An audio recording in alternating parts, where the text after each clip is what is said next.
Holla ballers and a bro fist to you all. It is Friday once again, and we are here to celebrate the weird and wonderful things that happen all over the internet when anonymity is the name of the game. When being mysterious and hidden is everything you want to be, and you can behave in a way that you never would in the real world. Because, of course, you take your gaming very seriously, super seriously, just as we have. We have been balls deep in Guild Wars 2 this week. I've been playing through all new things. We have reached the level cap. Now we're into horizontal expansions, which is a brand new thing for me. I'm investigating how this works, how it can be maybe translated, ideas that work for other games and stuff, and add to the feedback that we do provide to games that are in development.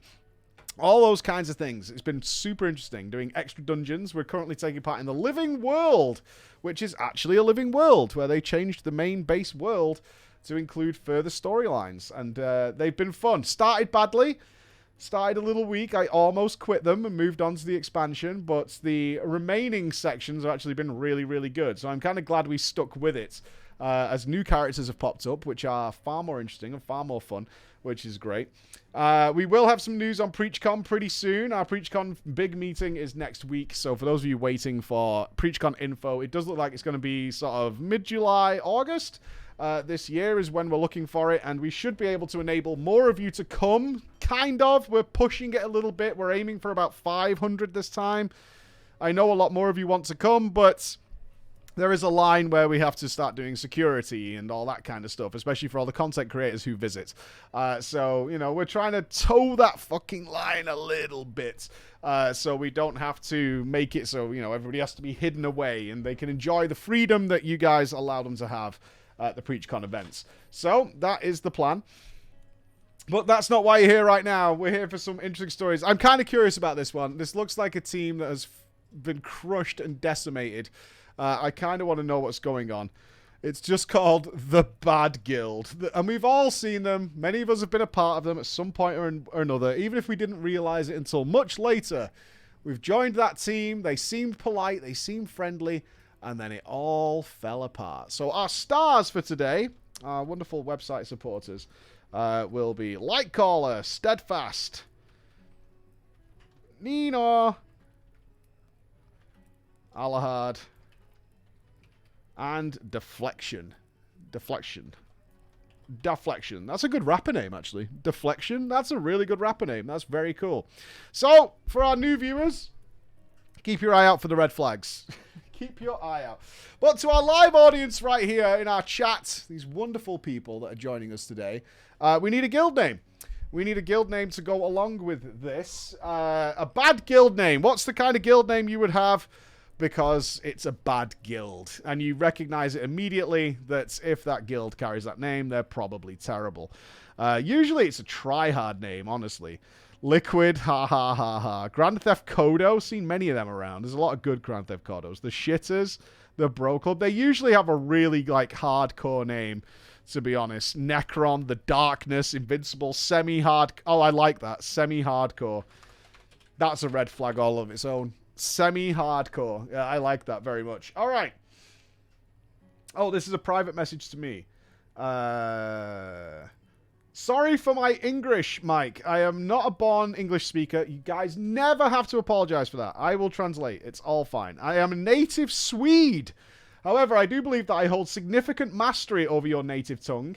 I might not sound like proper English when I talk oi oi, but I have no issues with there, or there. Now that I'm done flexing, we can move on with my tale. Okay. With Swede power is what will carry us today. About me. Since I do believe that some of my guildies watch Drama Time, hello, there's probably no point in hiding my identity from them, since this will probably be rather identifying nonetheless. Okay, that's on you. I keep everything anonymous. We use names from our supporters. As you can see, we keep it anonymous as much as possible, but it's on you, man. It's on you. So, for my guild... You should know that I am... Oh, he's admitting his identity to the guildies if they're watching. I'm the meme video guy. For the stream to understand, I have made, at the point of starting to write this tale, 21 meme videos ranging from 30 seconds to 6 minutes long. It started with rather simple editing of existing videos, pasting character names over people's heads and the such that you've seen before, which later on evolved into actually making original content, including 2 parody covers of different songs. Shaman gets Sulfurous, decides it isn't enough and levels a Moonkin and gets another Sulfurous on his Moonkin. Yes, I am that guy. Was it worth it for the gold? Yes, it was. Okay. You're the legendary sniper. There's going to be information popping up that you, Mike, aren't going to agree with. You might not even like to have me as a viewer after this tale, but maybe we can have a little fun. Is that you admitting guilt? Is that you pre-guiltifying yourself? I will be the judge. These are my jury. But I will be the judge. That is what I will tell you. I will be a judge. Let us begin this tale. Back before Classic WoW was announced, I was playing some private vanilla servers. Then they, of course, announced Classic. And like most private server players, I was over the moon that it was actually happening. I made plans on what I wanted to play, with whom I wanted to play with, how I was going to play. The issue was that I absolutely did not want to make the guild. It's a pain in the ass, and I didn't want to do it. So I started browsing. I don't know how many different guild recruitment posts I went through, but it was certainly a lot. And this is still months before the game had even released. I found 2 guilds that I was interested in. A try-hard guild with a guild master who likes to argue for the sake of arguing, and semi-hardcore. They had a very appealing mindset. Their recruitment message was very friendly. I will repeat it to you now. Okay. Can we spot the red flags? Semi-hardcore seeks minions to sacrifice their lives in world domination attempt. Must be prepared to work 24/7 for fascist psychopath for close to no pay. Messy deaths inevitable, but costumes and laser death rays are provided. Would you join that guild? I kind of would. I like it. I like it. They do not sound semi-hardcore, though. They don't like semi-hardcore. But it stands out. You know, it's a different from the usual shit that you see everywhere. I like it. Yes, Mike, and your audience. This was the message that won me over. I decided to sell my soul and join semi-hardcore on an adventure that I could never in my life imagine where it would take me. I had a talk with the co-leader of the guild, a guy named Steadfast. He told me more about it, such as it was basically anti-political correctness. Then I'm out. That's when I'm out. Yeah, that's when I'm out. That's the point. That was the red flag. That was the one. They said they like a lot of banter and jokes, but they do border on the edge of acceptability. It just sounds like you're going to call everybody gay all the time. That's just what that sounds like. That just sounds like everybody's gay all the time. That's what it sounds like to me, if I'm being honest with you. That's just all I'm hearing when you say that. Banter. Banter. I then got to know the guild master, Nino. To this day, I still don't know for sure if he believed the things they would say or if he was doing it for the memes. I am leaning towards the former. Is it a character or is it real? Is it a character or is it real? So, Classic WoW launches and the guild has gathered a surprising amount of members considering our values and flavor of banter. It wasn't a big guild by any means, but we're closing in on the 40 members mark to get a raid team going. I took time off work to level and play because, of course, I get to level 60 within a reasonable time frame and start gearing up together with my newfound friends. Eventually, the first raid comes around and I wasn't able to attend due to a reason I've forgotten by now, but it wasn't long until problem players started to show their ugly faces. And I don't mean that in terms of the banter. These were try-hard gamers who were gatekeeping guildmates for being too shit and not reaching level 60 yet. They felt that because some people were only 58 or 59, they were ineligible for loot despite still being invited to the raid.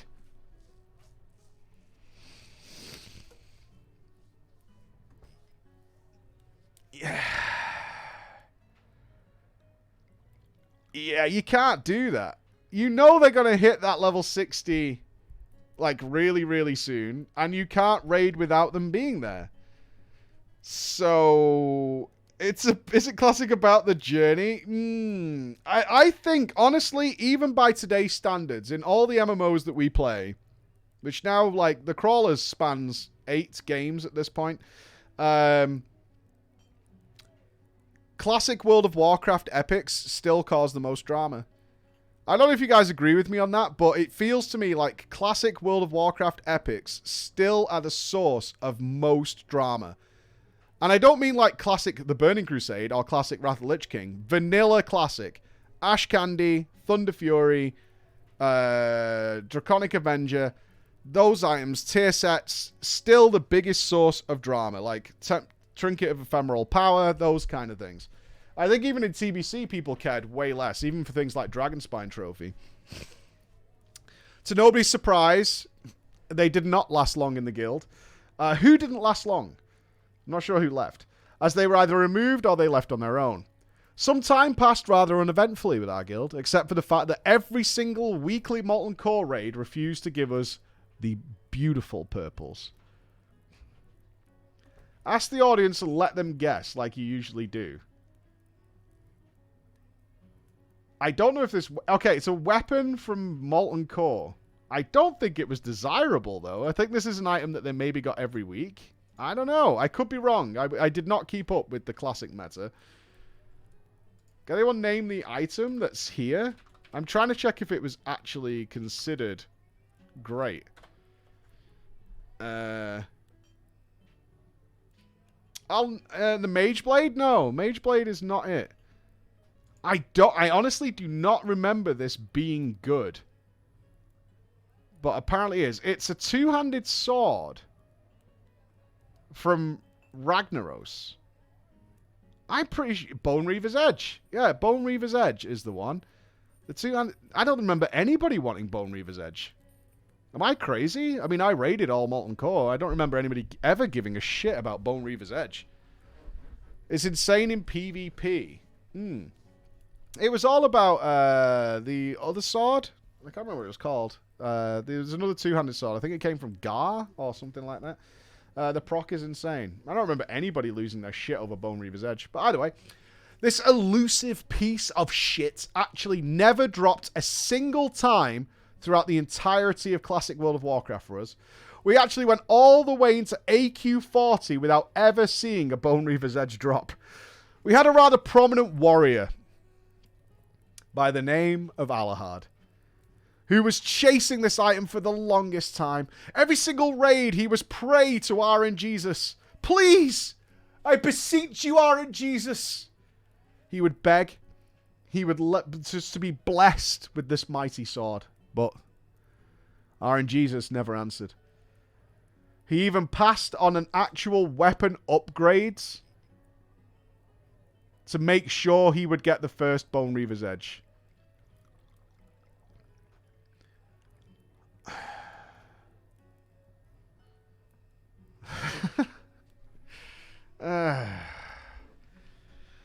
We would run higher raids and he was refusing weapons to make sure the eligibility would not be taken. This, of course, without a doubt, turned into one of the biggest memes in the guild. It grew even bigger and more hilarious when he was doing Molten Core on his Mage ult in his other guild and he saw Bone Reaver's Edge drop on the first raid.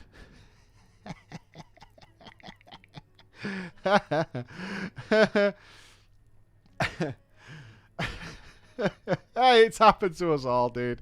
It's like every time you swap characters. Why do you think I've not made alts in Dragonflight? If it drops, it drops. I'm not raging. I'm not being that way. The Blackwing Lair itself, though, wasn't that eventful in terms of drama. But when Zul'Gurub was closing... Oh, is it Jinrock? Is it Jinrock? When Zul'Gurub was closing in on release, we had a little fella in the guild who wanted to borrow gold from the guild bank. He told us, when he approached the team about it, that he needed to borrow gold for an important cause. The issue was, he would refuse, and I mean absolutely refused, to explain what it was for. It got to the point where he legitimately got angry with us and started spouting things like, my real life friends always lend me money whenever I ask them, and they never ask why. They just lend it to me based on trust. It turned into quite a dramatic scene, where Steadfast then later had to have a private word with him.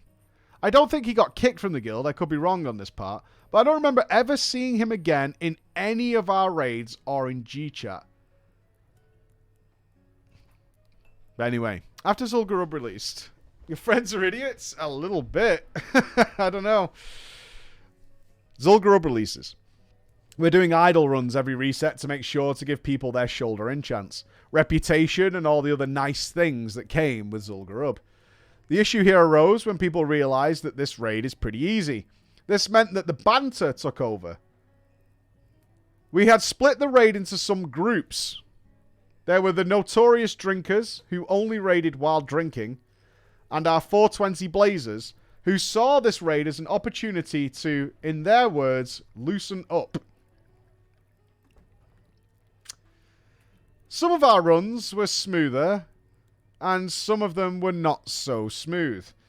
The one notorious run that I still remember to this day, though, is when Nino, our guildmaster, who at this point had started developing anger issues in his real life due to our guild members and the nature of the game, actually snapped. Oh, Jesus Christ. He went on a rampage one night on voice comms. He started insulting us more than usual. He let loose on his IRL gaming station. We could hear him smashing things in the room. Jesus fuck. He then fell silent. Leaves the PC for about a minute or two. Comes back and announces that he's sorry. He had to go and find a spare keyboard. We all thought it was hilarious. Okay. Sure. It was the realization, you see. It was the realization that he actually stocked spare keyboards because of his rage issues to make sure the raid could continue. As he said, it was more important that we continue the raid as he was the guild master than take a break because he'd broken hardware. At which point, when you're going out to the shops and you're buying spare equipment because you can't control yourself, do you feel it's a problem? I mean, I have spare keyboards, but stopping the stream because my keyboard broke is, you know, a thing. I mean, yeah, I have spare keyboards, but that's because, you know, I kind of need to be having it, otherwise work stops. You know what I mean? Isn't that normal? Are you guys stacking spare keyboards because you smash them up? Okay, sure. Also, around this time of Zul'Gurub, one of our members had gotten a little more active in the guild Discord out of nowhere. His name was Deflection. He's regularly posting content from his daily life. He essentially turned our Discord into his vlog. Awesome. Every morning there was a picture of him walking and playing with his dogs. The progress he's made on his gardening, front and backyards.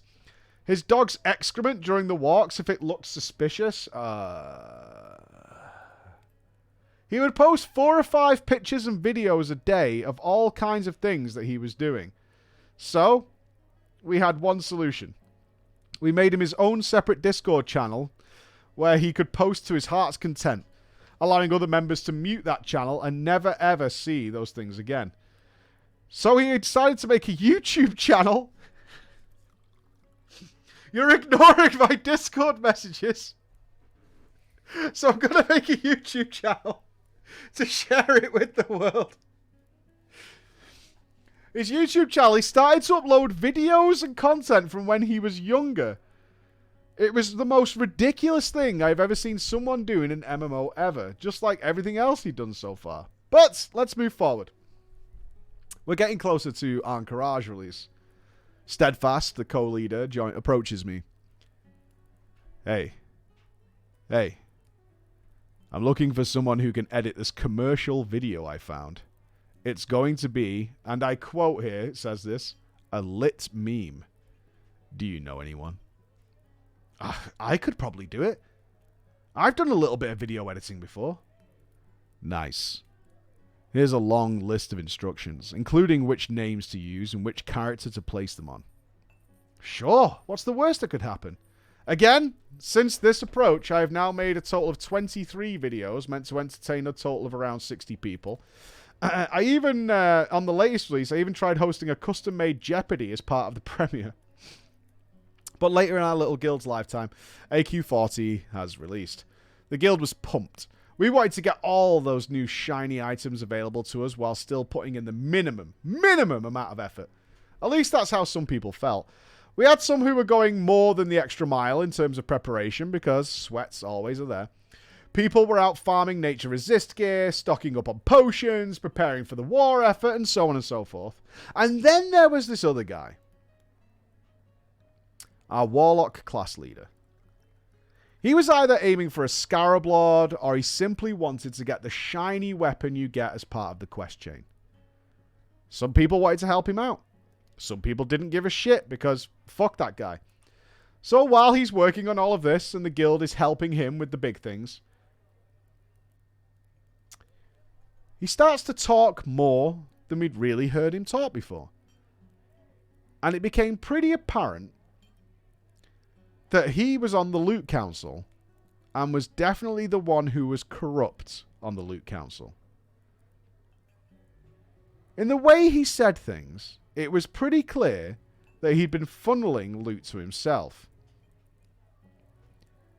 I don't exactly remember how things turned out, but I believe he was removed very quickly from his Loot Council position, but stayed in the guild with us and his friend with whom he joined together. Out of solidarity for all the times he had helped us out, funneling loot to his friends, we helped him finish his quest line. But that was a while after the gong had already been rung. At one point, he did leave the guild, but surprisingly enough, his friends stayed until the end of Classic WoW. His reason being that they're not married, they're only friends. And they could still be friends while playing in different guilds. He liked it here. He liked that the loot system was no longer corrupt because his friend was no longer corrupting it. Thus, he had no reason to actually leave. That's really sad. I'm actually glad he's gone. Yeah, he's my friend. Yeah, he is. But he's kind of a dick.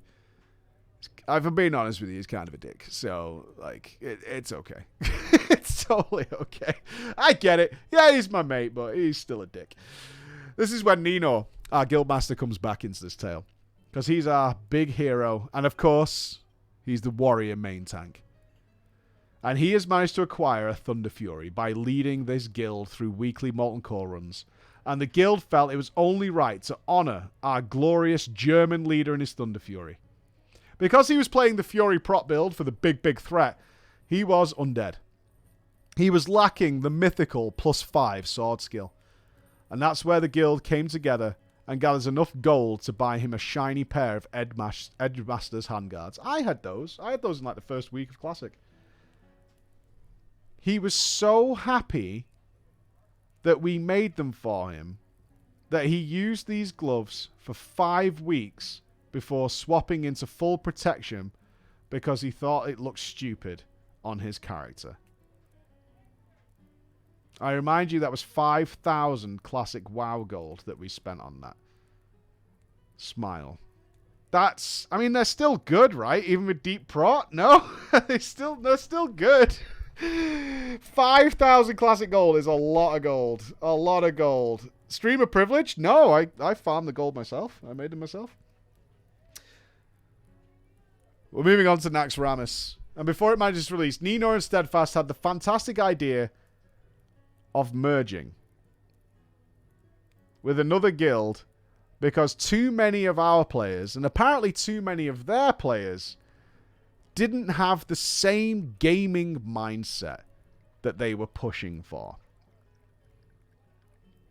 The problem was this new guild that we were going to collaborate with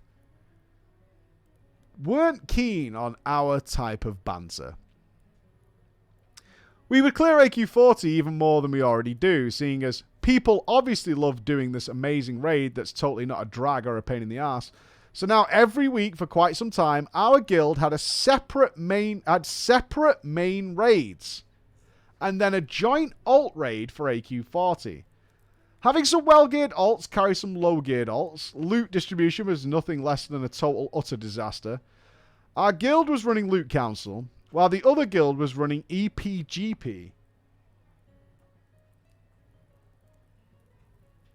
No one could agree on which system was better, so in an effort to maintain our partnership, Steadfast, Nino, and the leaders of the other guild decided that it was possible to merge both loot systems into one.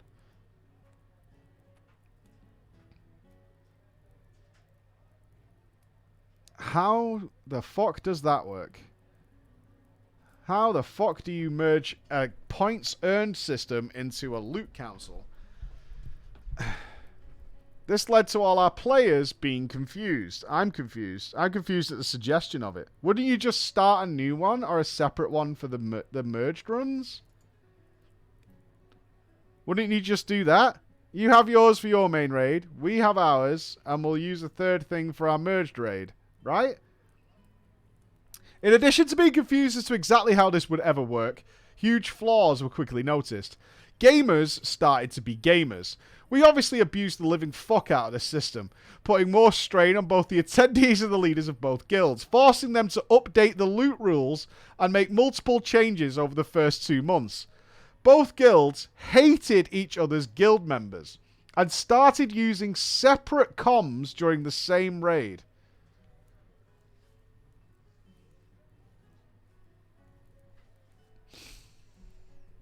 It wasn't just the banter. This is so painful.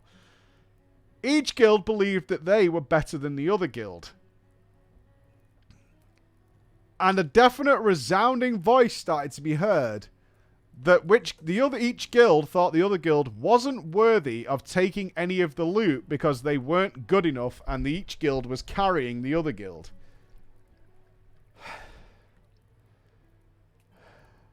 The situation seemed to escalate every single reset. People bringing worse and worse geared alts every time. Rolling on BIS items and taking them from main characters that are legitimately carrying that whole raid. This all came to a head when we reached a point of such degenerate behavior that one single reset of AQ40 that we had farmed probably 30 times took 4+ hours to clear. If that isn't bad enough, we didn't even manage to kill Cthulhu on that reset. Needless to say, each guild's members were not too fond of each other at this point. Which is actually quite entertaining to remember, considering how things turned out later on after Nax had been out for a while, and the transition to the Burning Crusade, which is where we're going soon. At this point as well, one of our shaman healers was pretty dissatisfied with the loot system. It's important to note that he wasn't upset that he wasn't getting enough loot, rather that he felt that we weren't giving out loot optimally for guild progress. Basically, if I understand him correctly, he wanted us to give BIS items and almost BIS items to trials because that would accelerate their progress. Oh no. That's too communist. That's socialism, dude. We're not doing that. No. We're not doing that. No. We're not doing that. That's full socialism. No, we don't do that. No. They want to give, like... What they're saying is, I've heard this before, and I've shot it down in the past as a guildmaster, is if a Dark Edge of Insanity, which is a two-handed axe, drops from Cthulhu, we should give it to the guy with the green sword instead of the guy with the ash candy, because that would be a bigger upgrade, even though this guy has been here for 1 day or a week. That's just not going to fly. It's not going to fly. There's just no fucking way. That's just not gonna fly. No, loot for all. Viva. Viva la revolution.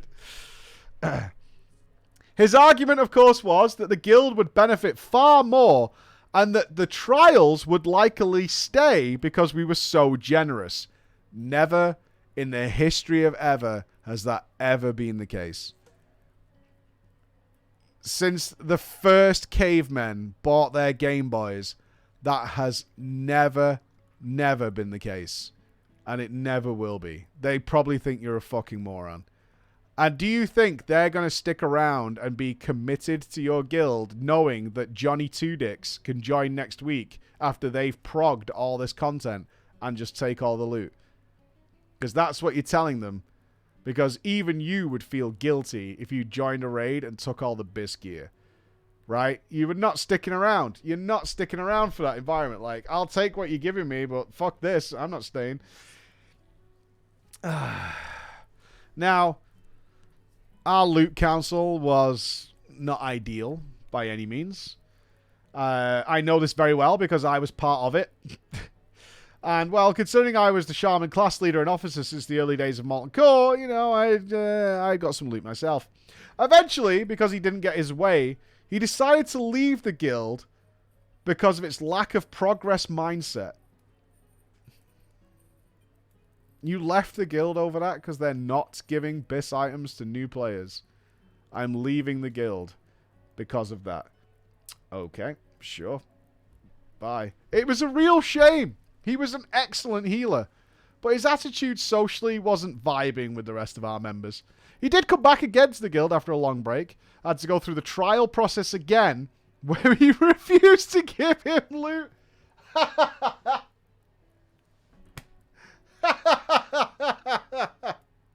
That's really funny. Oh, trial bitch. Oh, there you go. Oh, yes. This is good times. I passed his trial, though. And then he left the guild again because we had clearly not changed our ways. Oh, lucky. But anyway, it's happening. We're heading to Naxxramas Necropolis. People are super hyped that we have reached this ultimate end and what may lie ahead. A lot of people have been prepping consumables, frost resist gear, of course, rep, even farming the Scourge invasion event to get enough sharpening stones to last them all the way to the Burning Crusade. This is what we call a semi-hardcore classic guild. And we can't have Thanos levels of perfect balancing if we didn't have the opposite type of raider either, now would we? We proceeded into Nax and beat some undead arse until the next drama appeared. It wasn't that we weren't killing things, because we were. People were upset about our boss kill times in comparison to other guilds.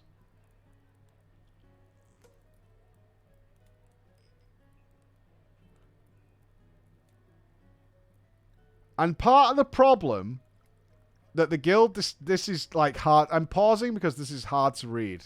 You're actually genuinely going to get upset here. Part of the problem, as the guild decided, was that too many sweaty nerds were using too many consumables. Meaning they had to stop DPS sometimes.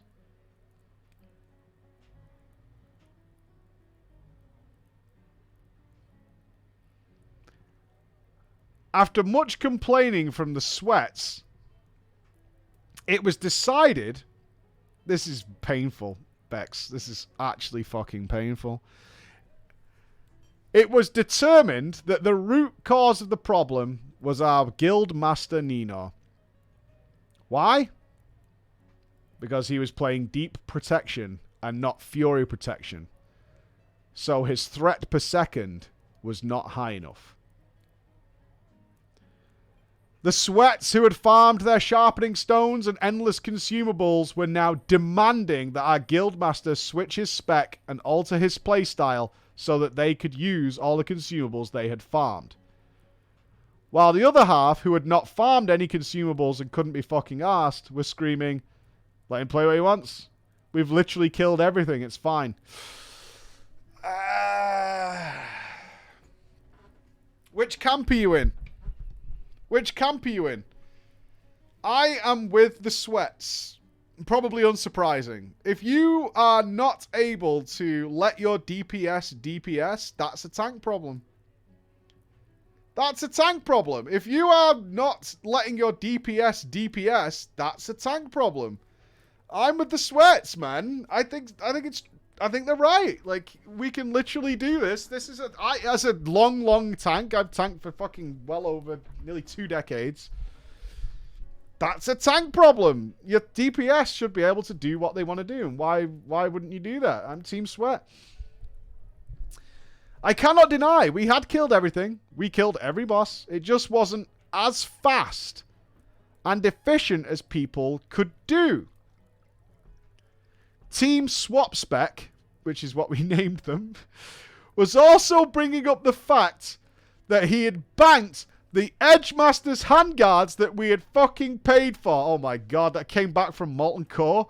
And that motherfucker, we bought him the handguards.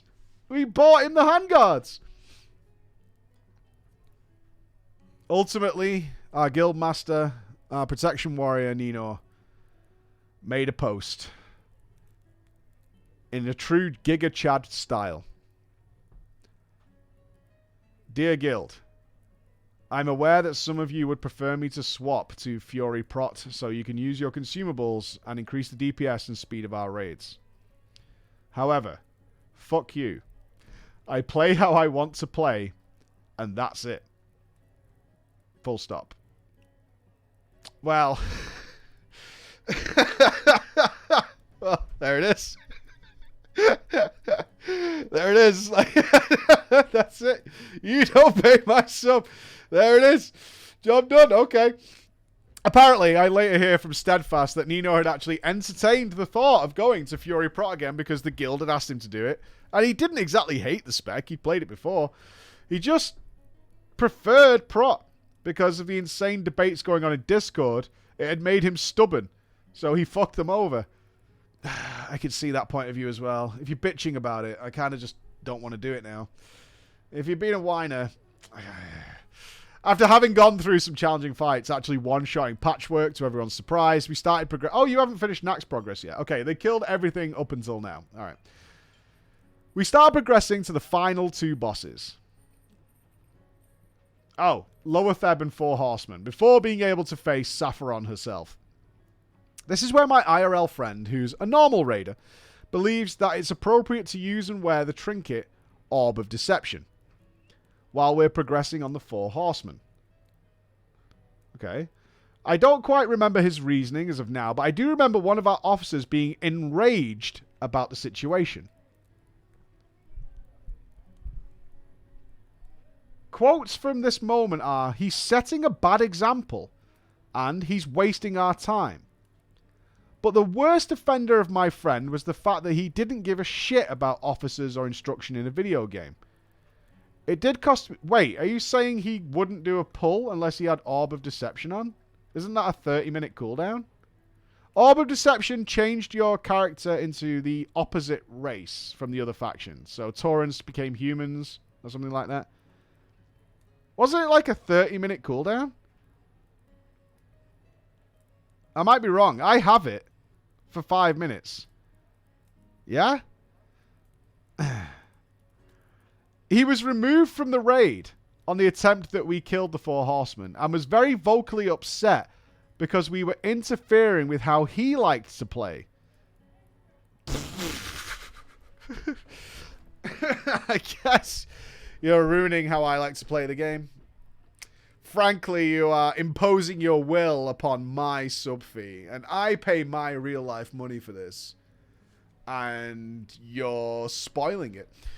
Now, finally, we're standing before Sapphiron. The guild is still together, kind of. After months of progressing the rest of Naxx. Oh, so it was slow progress. Okay. We stand before Sapphiron. Months of progress. And of course, everybody knew that Naxxramas was coming. The raid call goes out. Guys, equip your frost resist gear.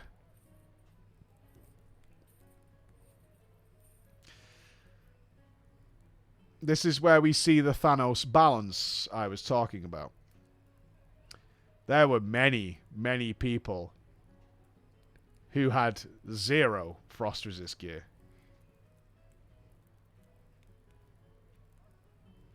Isn't the guild going to craft it for us? Do you really expect me, moi, to farm resist gear? Luckily, the guild had used materials that other players had farmed, in addition to all the frozen runes collected in the raid, to craft epic frost resistance gear, which was then given to the laziest of our raid team, so he could at least have a fair shot at Saffron.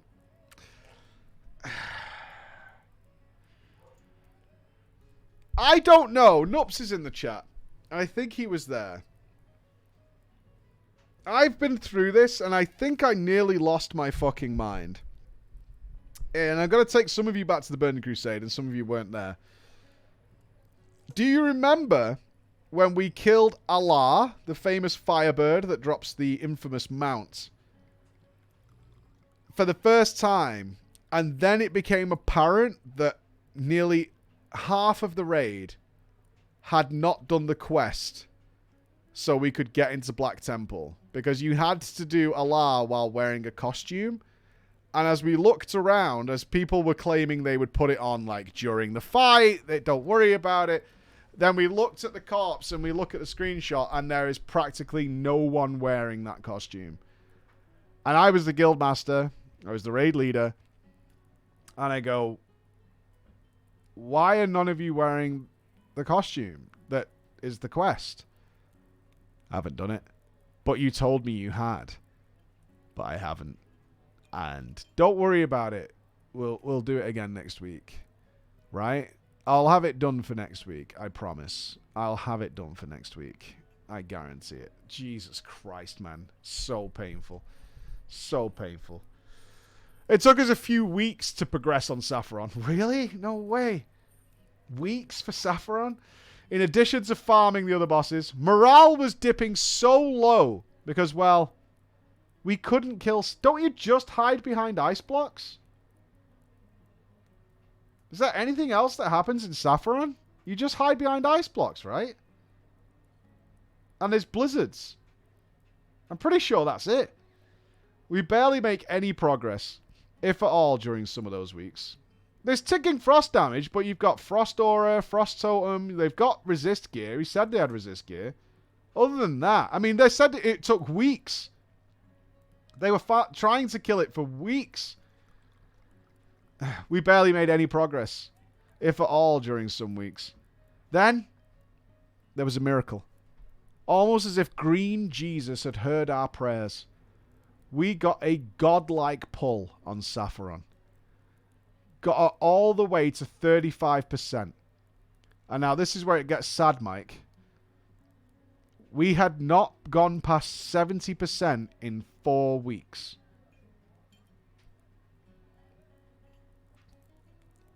Four weeks to 70%. Isn't that like the pull? It was like a sign from the heavens.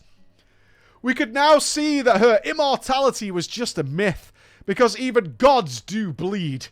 At least you had some fun about it. We make a few more attempts just to get that feeling again, and then we prepare for the ultimate attempt. The fight that would change our perception of reality forevermore. The following day, we tell everybody, be ready, because the dragon falls. Get everything you can. Assemble your troops. For tomorrow we step into the bowels of hell itself, and into the frozen wasteland we will emerge victorious, and the bones of Saffron will line the floor, and we will crush them beneath our feet. Tonight, my friends, we dine in frozen hell. We as a guild set out to grab world buffs. We get Rallying Cry. We get Warbringers. We fly to Fellwood to get the Songflower. We Hearthstone to Booty Bay. Charge the Alliance-infested Yojamba Isle. Absolutely massacring everyone that dared to stand in our way. We turn in the Heart of Akar to get our final Spirit of Zandalar world buff. Our mages grant us portals to the Undercity. And in the most magnificent line of bats I've ever witnessed, we fly as one unified army to Light's Hope Chapel and make our final strides towards that citadel. With consumables filling our stomachs and bravery radiating from our very beings, we pull the dragon. We shatter her health bar so hard that she returns to her original pre-pull phase. Glorious cheers and roars can be heard over the Discord voice comms as we distribute the loot she had. Now, only one thing stands in our way. Only one thing to cement our guild in the history books. Kel'Thuzad. We don't even wait a second longer than needed before charging headfirst into that room, failing the encounter because we're not actually that good. Just immediately die. Did you lose all your world buffs? I know they made some weird thing in Classic that like bundled all your word buffs into some sort of weird item or something. But if you died, did you lose them? I assume. This is Classic. This is Classic era. This is actually just Classic WoW. I'm not sure. I know they like stopped because people were logging their characters all day so they wouldn't lose their world buffs and shit, so they bundled it all in. We're not that good, Giga Chat.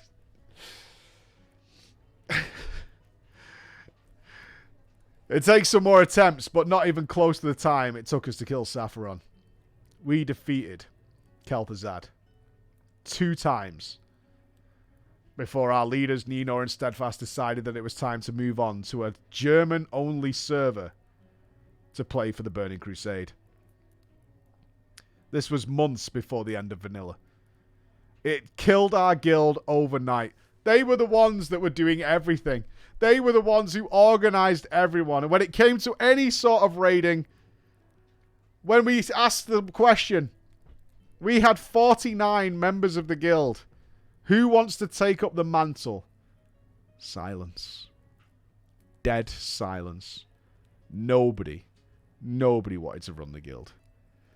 Sometime later, though, because the Discord server was still active, one of our members announces that he will rebuild the return, the Burning Crusade, and it will be glorious. We will climb that mountain once again. So let's go to the Burning Crusade release. I power level, gear up the first week, managed to do week 1 Karazhan, and it was super fun. But there's already huge issues bubbling in our reformation. Apparently the guild was once again formed with 2 different types of people. But now we're even further apart in the gaming mindset. The old school guild members are super chill, laid back, relaxing. While members from other guilds had read our brand new advertising motto, which had promised a super hardcore top passing guild. Why would you advertise that if you have absolutely no intention of providing that environment? Why would you ask for the sweatiest of the sweats to join your guild? So what happens is the guy who made the new guild left before the end of the second reset. He deleted his Discord account and was never seen again. Drops mic, leaves, makes guild, says it's super hardcore, just leaves. Nope. I'm just blowing my nose.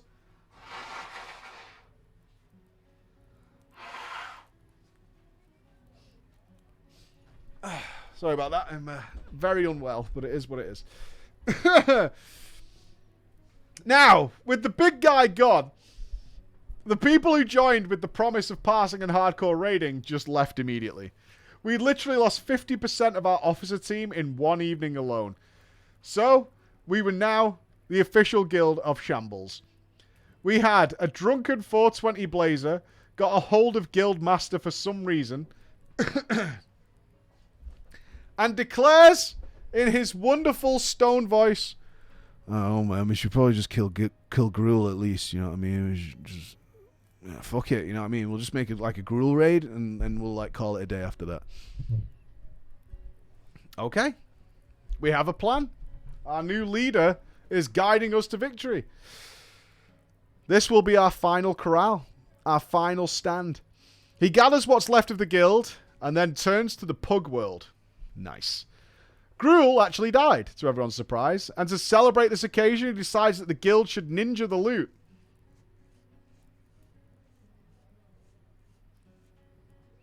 As he was stoned, he announced the plan to ninja the loot on voice comms with the pugs there.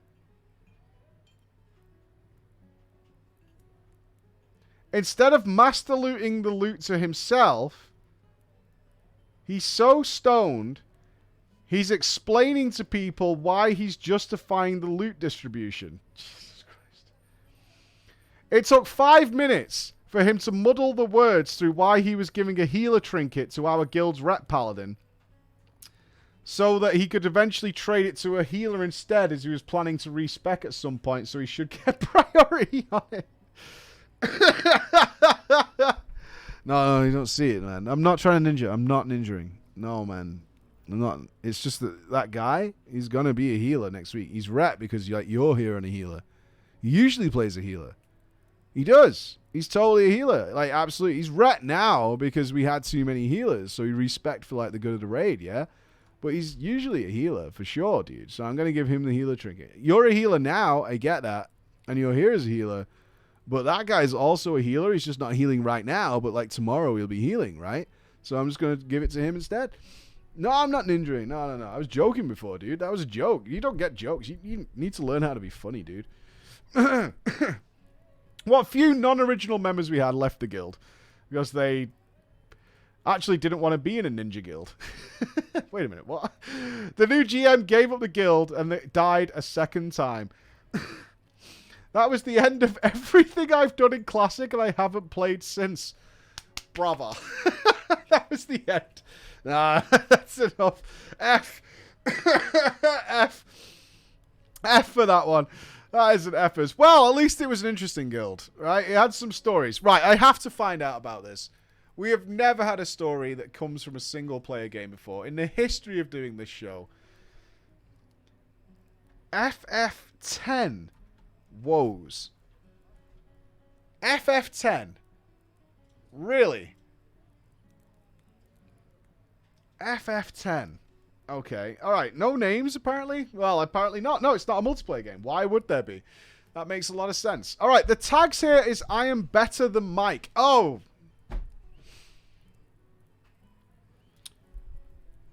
Is this written to be offensive towards me? Is that what this is? Is this what you snuck in here, Bex? Is this some sort of, like, let's shit on Mike situation? Okay. I see, yeah. Hello, Mike, chat and the YouTubers, as well, because that's likely where I'll see this, due to I'm writing it to you from Team USA, and not being able to catch your streams often enough. As a regular of drama on YouTube, and just finishing your playthrough of FF10, it reminded me you haven't had a tale of newbie woes and troubles of late, so here's mine from playing that game. I first learned of Final Fantasy from seeing my cousin play FF8. You remember that game, right? Let's see where this is going. And performing the summon I only remember as brotherly love, and I instantly wanted to play it. Older cousins as he is, I'm sure I pestered the hell out of him until he let me play, but when he did, the game I started playing looked different somehow. Better, maybe. I don't know, but it wouldn't be till some years later that I realized they were separate games completely disconnected. Oh, you thought all the Final Fantasy games looked the same. Okay. My first time jumping into the world of Spira was maybe 9 or 10 years old. And I had next to no clue what I was doing and probably ran through half the enemies I encounter. You skipper! No skips. Never skip an encounter. So I wouldn't have to deal with them. Eventually I got to a boss and my first roadblocks wouldn't have to... those two bosses... my first roadblocks. The two bosses leading up to the temple seemed almost impossible, wiping on them 50 times or so. At this time, I had no concept of grinding or what strength there actually was in levels. I thought I wouldn't be at this point in the game if I couldn't beat them. That's true, but you skipped all the enemies. I didn't grind. I didn't grind a goddamn thing. That is entirely true. There's no grinding in any of the FF games we've done so far. Just kill the things that you encounter. That's it. Eventually, I dragged my underleveled ragtag team to the first fight with Seymour. And the next wall attempt after attempt, Aeon after Aeon. I throw at him countless times until eventually I beat him. After that point, I remember taking a break from the game because it was too hard. It took probably more than a year before I played it again. When I did return, I was a little more of an established gamer. This time was different. This time I understood strategy. I flew through Kilika. I got the Blitzball Cup. Fuck you, Mike. That's grinding. The Blitzball is grinding. Clearly it's grinding, right? If you got the Blitzball Cup, that's grinding. And I found the hidden backstory of Waka, Lulu's boobs, Chapu, and Luzu. But this fast pace would eventually hit our wall. The wall. Seymour once again reared his smug face upon Gagaset Mountain, and I was unprepared. Every attempt just felt like crushing defeat, and I began to see red. The rage took control of me, and I swear I snapped because it still did not occur to me to simply walk down the mountain and get some more levels. Or even in the calm lands, because where the enemies were slightly weaker and easier to manage. But I was scared of the dreaded Marlboro. Yeah, fuck that Marlboro. Yeah, fuck that. The Calmlands Marlboro is a crock of shit. And it's bad breath. So, what I did, instead, I grinded out every overdrive gauge, all of the parties, and all of the Aeons. I healed up with my potions, might I add. Mike, I can't tell you how many times I nearly had a stroke watching you use Una to heal the party when you had capped potions in your inventory, complaining about low mana or mana issues, you complete noob. I was also getting Una experience, right? It was about utilizing the entire party, so I didn't have to go and fucking grind. And if you want to call me out, you fucking grinder, over-leveling the enemies, yeah, watch your mouth. Watch your mouth. Going out grinding that shit out. I didn't grind a fucking thing. I faced that unsent bastard and let him have it, unleashing everything. Ronso Rage, Bushido, Swordplay, all my Aeons, even dismissing Bahamut to use Una's overdrive with him again. After the dust had settled, he was nothing more than fireflies in the wind. And I was the victor. Yeah, just use your Jimbo, dipshit. Imagine doing the fights legitimately in Final Fantasy X. What a loser. Absolute loser. All the 7s, baby. Roll them 7s. I continued on after that, getting to the cave zone, and immediately died to some enemy I had no business dying to. And I think I had to do the fight all over again, but I did it. And it was just as satisfying the second time around. I don't remember if I beat the game this time around, but I did eventually play it again some years later, knowing all the secrets thanks to the power of my gaming experience. But mostly the internet, and went through almost all of the fights pretty trivially. I never stepped foot into the Omega Ruins. Pussy. Or that monster arena after the totally arse kickings they each handed out to me, but it was nice to see you do it, and actually progress on the fights was cool to see. That's right, and I didn't grind. And I beat Omega, right? And now you look at these FF14 chuds, wiping to it. Living in North America, I also missed out on most of the endgame bosses, like the Dark Aeons. Oh, just Google Yojimbo kills Dark Aeons. It's pretty easy, actually. Just Google Yojimbo kills Dark Aeons, and it looks exactly the same. Like the Dark Aeons, and one special special ones you never got, so I won't spoil it for you in case you go back. But this has been my little tale of FF. Oh, that was cute. That was really cute. North American version didn't have them. Oh, he says he had them. He said he has them. That's pretty good. How long is this other one? My family's not home yet. Hold on. We got time for one more? Yeah, let's do the Dragons of Bots. Come on, let's have a slightly longer than usual drama time. Because that wasn't a drama story. That was more of just trying to shit on me. Unsuccessfully, I might add.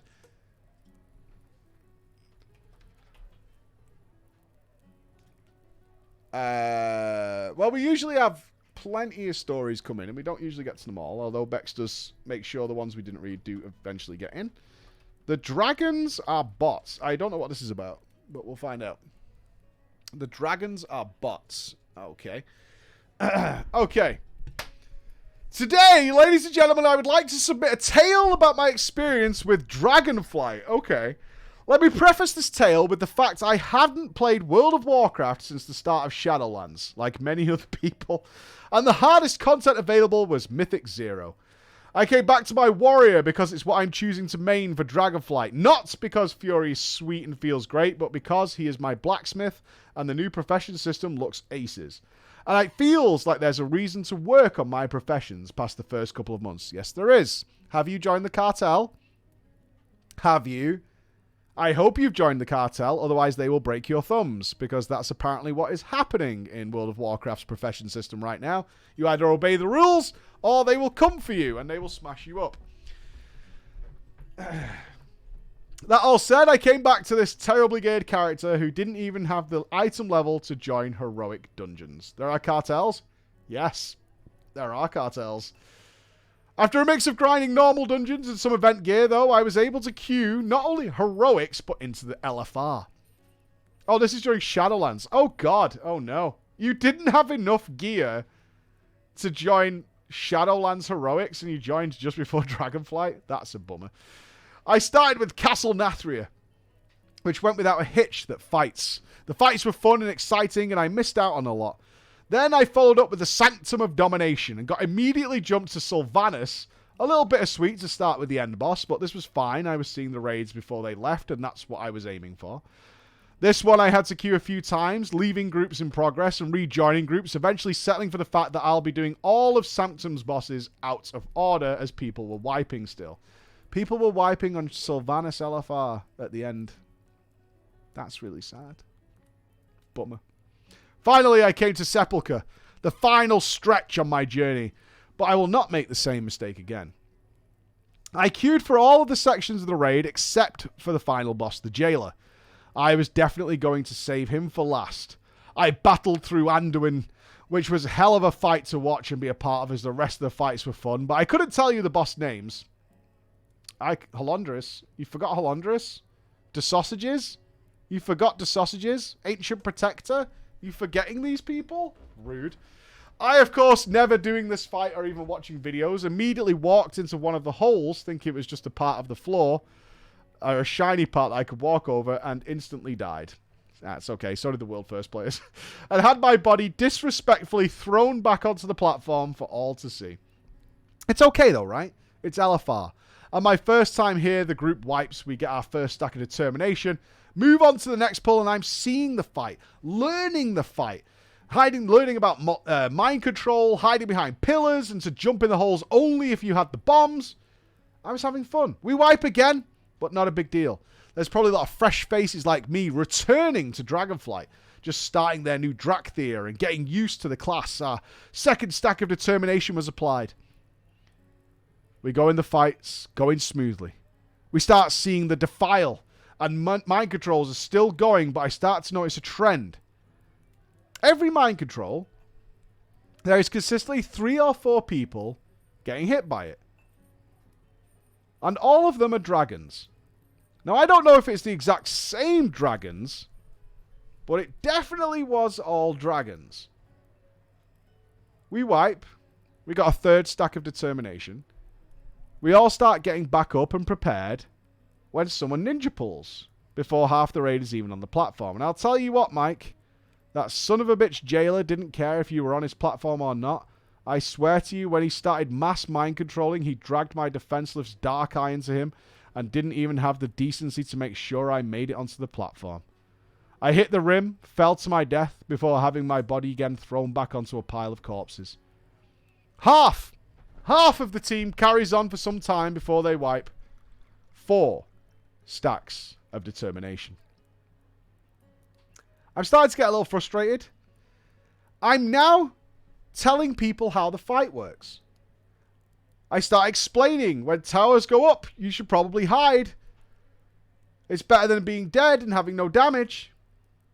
But again, mind control's out, and 4 more Drakthir turn on their comrades, and a name finally stands out to me. Carl. Carl the Dragon is being hit by every mind control. I don't even know if he's doing damage, but every time my boss mod pops up with who is mind controlled, there's Carl. Proud and strong. We get to the phase with Defile, and I shit you, the green scaly motherfucker is standing in the first pool to pop up. Doesn't move. Carl doesn't type. Carl doesn't cast. He's not even emoting for dramatic effect. He's just standing in stupid until he eventually dies. And Carl's lovely pool now fills half of the room.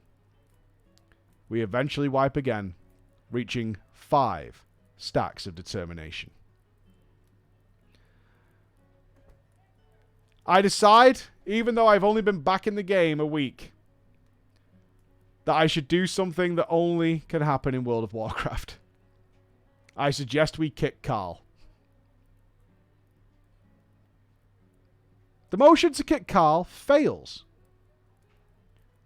We get to the platform, readying up, and everyone is screaming in raid chat how to do this, what to do, and when eventually another voice speaks up about Carl, and the motion to kick happens again. This time it's successful, and I see it. Carl has left the raid group.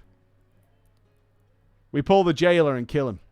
Now, I'm not saying Drakthir are bots, but I think a real human would have figured out how to follow that group up. One more little bit about my pre-patch experience is later that week, I got a whisper from Carl. Carl said I was a bully and that he was still learning the fight, and it was unfair that he should have been kicked from the raid, and he had seen in the chat log that I was the one who had instigated it. I tried to reply, but he had gone. Carl may not have been a bot. Carl may not even have been AFK. Carl was AFK. Carl was totally AFK. Carl was second monitoring you, bitch. He was probably on another character in the same raid. He was absolutely doing that. But what happened next is I was taking full advantage of the XP farming in the Badlands and capped 2 more characters. But my shaman had a hard time with this due to having entirely BFA gear. Luckily, I eventually ran into a helpful pally who was actually very pleasant and helpful in power leveling my character for a few gold. I thanked him profusely, and he thanked me for thanking him. And despite me having to basil res me several times so I wouldn't miss XP, it was an interesting way of getting my character ready. Now, I have a message for Carl. I don't know if Carl watches drama, but if he does, I'm not sorry. You had made me toxic, and I had only been playing World of Warcraft for 7 days. I do want to thank our paladin for helping out a pitifully geared shaman. But Carl, you failed LFR no more than 5 times, and you caused a giant defile patch. You're bad, and I hope you've quit. Thank you, Mike, for reading my story. That was kind of personal. Yeah, the message for Carl. Screw you. Screw you, Carl. Just letting you know, I still think about it to this day. And screw you, Carl. Screw you. That's harsh. But that will be the end of drama for today. As my nose is filling up again, I'm going to love you and leave you and have a great weekend. I am seeing some wonderful people tomorrow. We are going to be doing some office stuff, which we should have another update for you. But other than that, be aware we have our Final Fantasy XIV party next weekend, ladies and gentlemen. Next weekend, if you've not been to a Final Fantasy XIV party before, I urge you to attend. They're super fun, and you can do it for free. Bex has been awesome and made a little guide here for anybody who hasn't played FF14. You don't need to pay anything.